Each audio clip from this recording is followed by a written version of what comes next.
Friends, welcome back to just English classes. कैसे हो आप सभी गाइज? प्रैक्टिस 78 है और मैं करा रही हूँ उनको DSSB, AMRS और UP TGT PGT जैसे एग्ज़ाम्स के लिए प्रिपरेशन।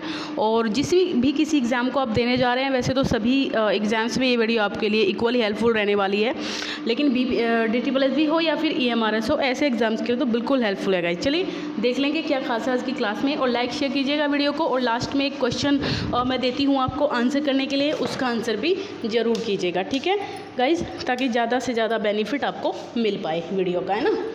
चलिए देखेंगे पहला क्वेश्चन स्क्रीन पे क्या है। सबसे पहले सब्सक्राइब कर लेना, जुड़ जाइए मेरे साथ अगर अब तक नहीं जुड़े हैं, पहले ही बार चैनल पे विजिट कर रहे हैं आप। तो पहला क्वेश्चन देख लेते हैं। Who wrote tigers heart wrapped in a players height about Shakespeare. ये लाइन बताइए शेक्सपियर के बारे में किसने कही है। तो जानी पहचानी लाइन है सभी के लिए, आई होप तो बिल्कुल सभी को इसका आंसर पता होगा। वेरी इजी, और ये कहा है आपके रॉबर्ट ग्रीन ने, ठीक है, रॉबर्ट ग्रीन ने ये आंसर जो है इसका हो जाएगा। In which of the following works of fiction Wordsworth has appeared as a character. इनमें से कौन से वर्क्स के अंदर जो वर्ड्सवर्थ थे हमारे, वो एक कैरेक्टर के रूप में अपीयर हुए हैं। विलियम किंगसॉल्विंग का मिस्टर क्रिश्चियन 1996, जैस्पर फोर्ड का ये क्या है गाइस, द आयर अफेयर 2001 में, शू लिम का द ग्रेव टैटू 2006 में, या फिर ऑल ऑफ द अबव। तो देखिए इसका आंसर आपका कौन सा हो जाएगा। I think all of the above होना चाहिए, क्योंकि इन सारे ही वर्क्स में ये एज अ कैरेक्टर हमें दिखे हैं। Which sonnet of Wordsworth is perceived as the decadent ये क्या है, मटीरियल होना चाहिए। एस का तो कोई वो नहीं है यहाँ पे, ए होना चाहिए, है ए होना चाहिए। Material cynicism of the time बताइए इसमें। Which sonnet of Wordsworth is perceived as the decadent material cynicism of the time. It is a beauteous evening, calm and free, the world is too much with us, London 1802, या फिर none of these. तो इसका answer आपका the world is too much with अस होना चाहिए, क्योंकि materiality की बात इसी में हुई है ना। मटीरियलिज्म की बात किस में हुई है, इसी में हुई है हमारे लंदन 1802 में, है ना। वो मिल्टन को बुला रहे हैं कि मिल्टन तुम आ जाओ, तुम्हारे जाने के बाद सब कुछ जो है बेकार हो गया है, भौतिकवाद में लोग जो है लिप्त हो गए हैं, तो इस टाइप की चीज़ें। The world is too much, sorry मैं क्या बोल रही हूँ गाइज, सॉरी गाइज, हैं मेरा लंदन 1802 पे माइंड चला गया था। तो लंदन 1802 में होती है वो बात तो, लेकिन यहाँ पे तो बात हो रही है कि किस तरीके से लोग जो हैं ब्यूटी नेचर को छोड़ करके भौतिकवाद में लिप्त होते जा रहे हैं। ये आपका the world is too much with us में होना चाहिए। The ready and easy way to establish a free commonwealth was a political tract. देखिए इतना बड़ा सा नाम है ये, the ready and easy way to establish a free commonwealth. ये एक पॉलिटिकल ट्रैक्ट है, और किसके द्वारा है, जो पब्लिश हुआ है लंदन में, कब, फरवरी के एंड में 1660 में, ठीक है, बता दीजिए इसमें। तो ये आपका बनेगा जॉन मिल्टन का ट्रैक्ट है ये, पॉलिटिकल ट्रैक्ट, बी ऑप्शन होगा। Who confirms James How. किसने जेम्स हाउ के सामने कंफर्म किया है कि that this was William Falder the young man who cashed the cheque, है ना। ये जो चेक जिसमें घपला हुआ था, जिस चेक में, वो किसने मतलब कैश करवाया था, तो ये चीज़ जेम्स हाउ को कौन बताता है। The bank cashier mister Cowley, Robert Coxon, bank manager होगा शायद ये, है ना। फाल्डर्स कन्फेशन, या फिर फाल्डर खुद ही इस बात को एक्सेप्ट करता है, ठीक है जी। हाँ, तो देखिए इसमें जो बैंक कैशियर है ना मिस्टर काउले, ये इसका आंसर है, ये ही जो है इसको बताता है। ये क्या है, थीसर्स लिंग्वा लैटिना, लैटिन लैंग्वेज में थोड़ा, या फिर इसको आप लैटिन डिक्शनरी भी कह सकते हैं, है ना। थीसर्स लिंग्वा लैटिना या फिर लैटिन डिक्शनरी आप इसको कह सकते हैं। ये एक अनफिनिश्ड वर्क है, किसका बताइए। तो देखिए ये एक अनफिनिश्ड वर्क आपको नज़र आता है, जॉन मिल्टन का होना चाहिए, है ना, यही लग रहा है मुझे।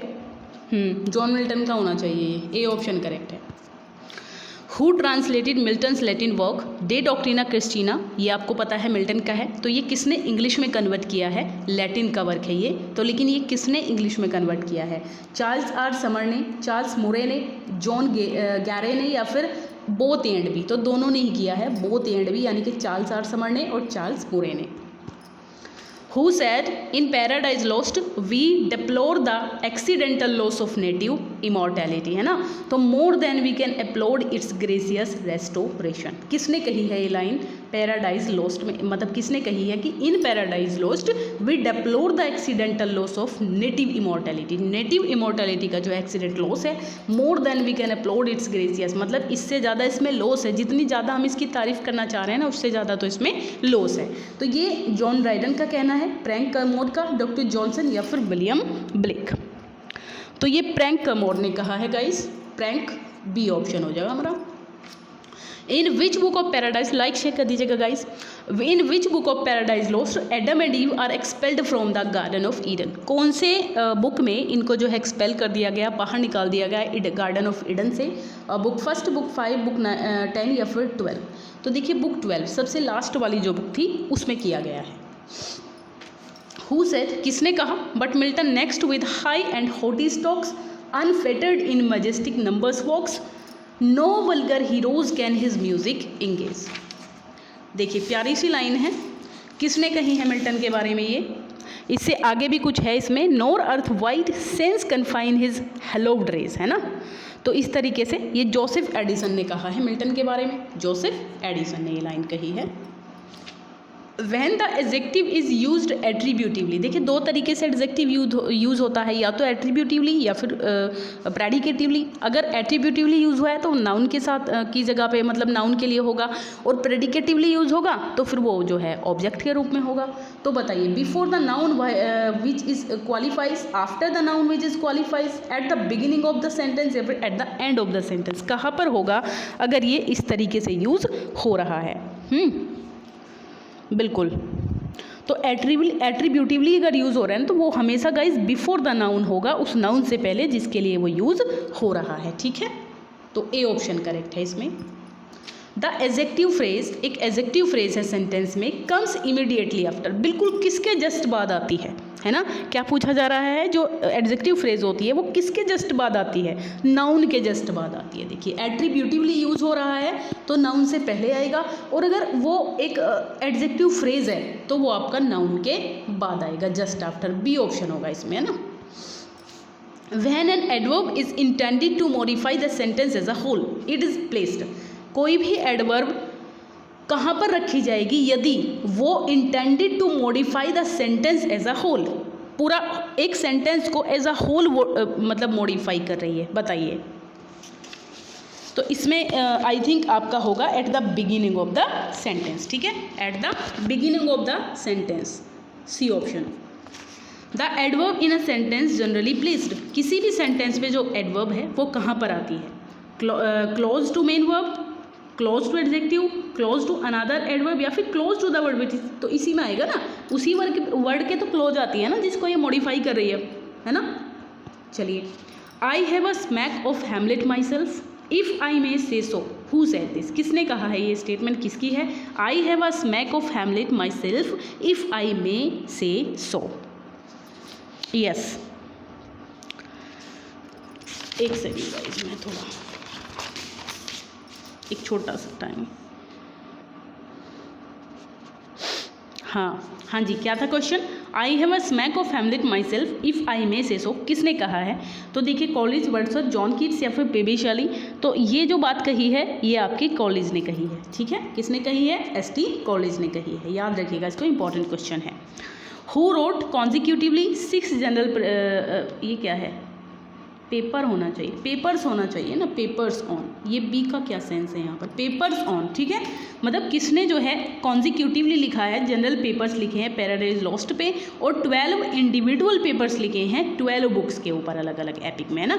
तो डॉक्टर जॉनसन है इसमें, जोसेफ एडिसन ने, रिचर्ड स्टील ने, या फिर जॉन ड्राइडन ने। तो आई थिंक इसमें आपका बनना चाहिए जोसेफ एडिसन, इसमें भी जोसेफ एडिसन ही आएगा, ठीक है, बी ऑप्शन होगा इसमें।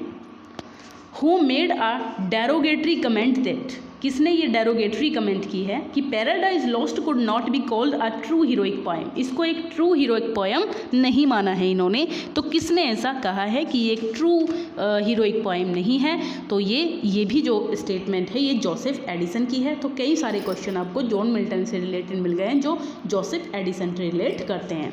The main M of using direct method, किसी भी लैंग्वेज के लिए जब डायरेक्ट मेथड का यूज़ करते हैं हम, तो ये enable the listener to get, listener को किस लिए इनेबल करता है, to get mastery in the use of, किस चीज़ के यूज़ में मास्टर बनाने के लिए, फॉरेन लैंग्वेज में, मदर टंग में, ट्रांसलेशन में, ग्रामर में, किसी भी फॉरेन लैंग्वेज को जो है हम ज़्यादातर डायरेक्ट मेथड से यूज़ करते हैं सीखने के लिए, है ना। The plural form of man servant, man servant की प्लूरल फॉर्म क्या होती है, तो एक चीज़ में आएगा मैन सर्वेंट्स, सी ऑप्शन है, MEN मैन हो जाएगा और सर्वेंट के आगे S ऐड हो जाएगा। हैंडफुल का प्लूरल बताना है, तो हैंडफुल का प्लूरल बस आपको क्या करना है, इसमें S ऐड कर देना है और कुछ भी नहीं होगा, ए ऑप्शन हमारा करेक्ट है।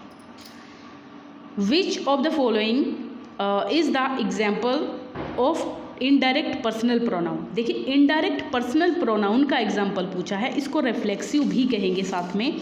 तो ये देखिए आपका दे है, वन अनादर है, ये क्वेश्चन आया भी है, TGT 2016 में आया ये क्वेश्चन, तो दे होगा, वन अनादर होगा, माई सेल्फ होगा या टू माई सेल्फ होगा, तो ये इसमें टू माई सेल्फ होगा, क्योंकि पूछा क्या जा रहा है, इनडायरेक्ट पर्सनल प्रोनाउन पूछा जा रहा है। पर्सनल प्रोनाउन पूछा जाता तो खाली माई सेल्फ हो सकता था, लेकिन इनडायरेक्ट पूछा जा रहा है।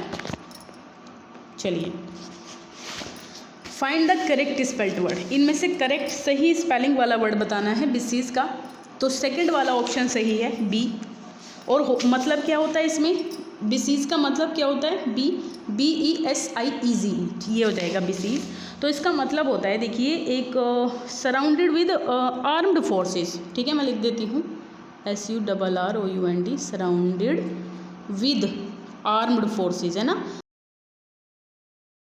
हो सेना विद आर्म्ड फोर्स, जो घिरा हुआ हो आर्म्ड फोर्स से, किस लिए, एक तरीके से कैप्चर करने के लिए उसको, है ना, इन ऑर्डर टू कैप्चर, है ना, उसको पकड़ने के लिए, ताकि वो सरेंडर कर दे या फिर वो पकड़ा जाए। इसलिए जब आर्म्ड हो जाता है फोर्सेस के साथ, मतलब एक तरीके से घिरा हुआ है किसी भी सेना में व्यक्ति, कैप्चर होने के लिए या फिर सराउंड करने के लिए, तो वो उसको कहते हैं बिसीज। Find the correct spelled word corroborate का, तो देखिए इसको पढ़िए, कोरोबोरेट, कैसे याद कर सकते हैं, कोर्रो, है ना, कोर्रो मतलब डबल आर, तो कोरोबोरेट हो जाएगा। और इसका मतलब होता है किसी भी लिटरेचर में किसी भी तरीके से जो है सपोर्ट मतलब होता है इसका, सपोर्ट करना, है ना। चलिए, his speech was such dash I expected him to deliver, such as होगा या सच दैट होगा, सच के साथ क्या आता है, तो सच एज होगा इसमें, वैसे सच दैट भी आता है, बट यहाँ पे एज होगा, एज आई एक्सपेक्टेड, है ना, तो सच एज होगा यहाँ पे, सी ऑप्शन करेक्ट है। My position is same as, same के साथ तो एज यूज होगा ही, इसमें कोई दिक्कत नहीं है। Is the girl I told you of, है ना, तो who is the girl I told you of, that is the girl I told you of. तो देखिए इसके बारे में बताया जा रहा है कि ये वो लड़की है भाई जिसके बारे में मैंने तुम्हें बताया था, तो प्रोनाउन दैट का यूज़ यहाँ पे हो जाएगा। I know the village dash he lives in, मैं जानता हूँ उस गाँव को जिसमें वह रहता है, तो हु, दैट, विच, होम, तो इसमें देखिए इसमें भी दैट का ही यूज़ होगा, है ना, प्रोनाउन का यूज़ होगा, वह गाँव जिसमें वह रहता है, इस तरीके से। The people who just dash the plane are artists, तो इसमें जस्ट बॉडीड होगा, हेड बॉडीड होगा, बोर्ड्स होगा, विल बोर्ड होगा, मतलब जिन्होंने बोर्ड किया है प्लेन को तो वो आर्टिस्ट हैं। तो देखिए इसमें तो हु जस्ट बोर्डेड, जिन्होंने अभी अभी बोर्ड किया है, तो ए होना चाहिए मेरे हिसाब से। तो इज़ एन ये क्या है भाई, इंटरडिसिप्लिनरी फील्ड, है ना, interdisciplinary field that examines the political, जो क्या करता है, पॉलिटिकल डायनामिक्स को, जो कंटेम्पोररी कल्चर रहा है किसी भी चीज़ का, तो उसको समकालीन जो संस्कृति रही है उसको उसके पॉलिटिकल जो डायनामिक्स है उसको एग्जामिन करना, और इंक्लूडिंग पॉपुलर कल्चर है, जो भी वहाँ के पॉपुलर कल्चर हैं उनको सबको ऐड करके, एंड इट्स हिस्टोरिकल फाउंडेशंस, और इसकी जो मतलब ऐतिहासिक जो भूमिकाएं रही हैं, तो देखिए इसमें ऐतिहासिक जो आधार रहे हैं ना, तो ये क्या होगा, कल्चरल स्टडीज़ है, प्रैग्मेटिक स्टडीज़ है, बायो स्टडीज़ है, कंपैरेटिव स्टडीज़ है। तो ये तो कल्चर की बात हो, कल्चर स्टडीज़ पे चले जाइए। अब वैसे ये जो इंटरडिसिप्लिनरी है ना, इसका मतलब क्या होता है वैसे, है ना, इसका मतलब होता है, देखिए गई जो ऐसा रहता है ना, एक तरीके से अलग अलग जो रिलेट करता हो, मतलब एक से ज़्यादा ब्रांचेज से रिलेट करता हो, related to more than one, है ना, more than one branches of knowledge, ठीक है, एक से ज़्यादा ब्रांचेज, नॉलेज की ब्रांचेज से जो रिलेट करता हो, ऐसे याद कीजिए इसको। अब लास्ट क्वेश्चन है आपके लिए, the term heteroglossia was introduced by the Russian literary theorist, किसके द्वारा इसको जो इंट्रोड्यूस किया गया है 1934 में। ये क्वेश्चन मैंने आपके लिए छोड़ा है, इसका आंसर आप मुझे ज़रूर दीजिएगा, ठीक है भाई, इसका आंसर कीजिएगा कमेंट सेक्शन में।